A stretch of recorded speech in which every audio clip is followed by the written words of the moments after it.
Somewhere, at least 142,000 years ago, someone sat down with a sea snail shell, pressed a sharp stone point against it, and drilled a hole clean through. Then they strung it on a cord and wore it.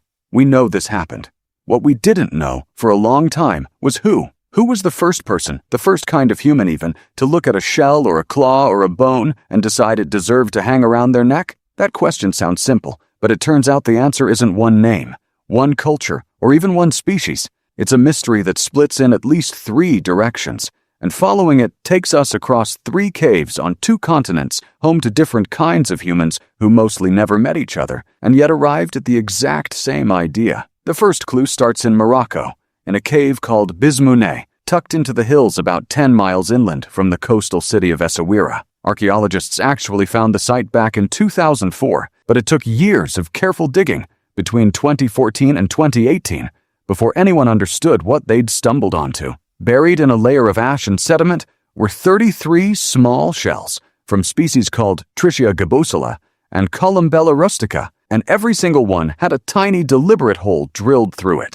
To figure out who could have made these and how long ago, researchers used a technique called uranium series dating, measuring the radioactive decay of uranium trapped in the surrounding rock layers. The results, 142,000 to 150,000 years old. That instantly made these the oldest known jewelry on Earth, and it pointed to a specific group of people archaeologists call the Aterian culture, early Homo sapiens living across North Africa during the Middle Stone Age. A culture that also crafted stone spear points and, based on other tools found nearby, was already working with animal hides. So, mystery solved? Our species, right here in Morocco, wins the title of first jewelry makers in history? That's exactly what researchers thought, until they looked closer at exactly who these people were and how they lived. Picture one of them specifically, not an abstract culture, just one person, crouched near a fire at the mouth of that cave.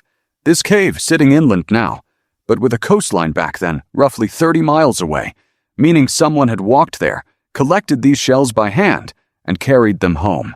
A round trip that would have taken real effort, real intention. Turning the shell over and over, drilling patiently the same spot, again and again, because a hole like that doesn't appear in one try. Some of these shells still had traces of red ochre pigment clinging to them, pigment that wasn't naturally present in the soil, meaning someone colored these shells on purpose before they ever went into the ground. Whoever this person was, they didn't just find a shiny object. They ran an entire process: collect, drill, color, string, wear, and they weren't alone in it. Similar shell beads made by similar Homo sapiens groups show up across northern and southern Africa, and later at a cave called Qafzeh in Israel, dated to around 120,000 years ago, and at nearby Skhul cave too. But here's where the who question gets its second twist, because the story doesn't stop in North Africa or the Middle East. Head thousands of miles south to a cave called Blombos on the coast of South Africa, and you find another cluster of shell beads, this time roughly 75,000 years old, again made from small tick shells, again perforated, again carrying traces of red ochre. Blombos is younger than Bizmoune, so it doesn't take the oldest title, but it does something arguably just as important. It shows the exact same idea: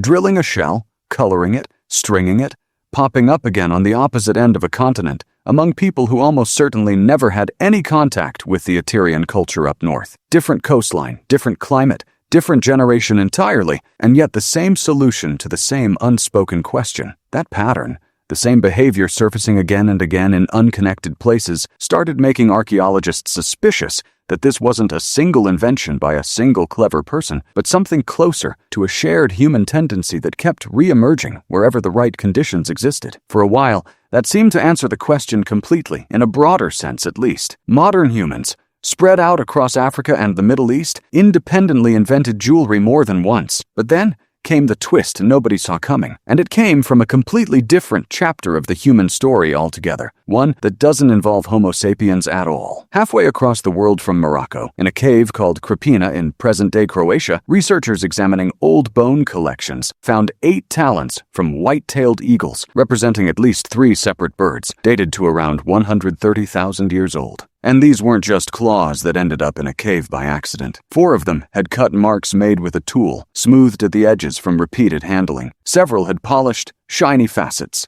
Exactly the kind of wear you'd get from bone rubbing against bone inside a bundle, the way claws would rub together if they were tied into a necklace or bracelet. 3 of the largest even had matching notches cut into the same spot, almost certainly for mounting them onto a cord. Now here's the part that changes everything about who we thought made the first jewelry. These claws didn't belong to Homo sapiens. They belonged to Neanderthals, a completely different species of human, deliberately hunting or scavenging eagles, cutting the talons free with careful, repeated strokes and stringing them together into something meant to be worn tens of thousands of years before modern humans ever set foot in Europe. So now the question, who made the first jewelry, doesn't have one clean answer anymore. It has at least 3 strong candidates, spanning 2 species and 3 separate regions, all arriving at ornamentation without any apparent contact with one another. For decades, most scientists assumed that only our specific species had the mental capacity for this kind of symbolic thinking, that only Homo sapiens could make the leap from object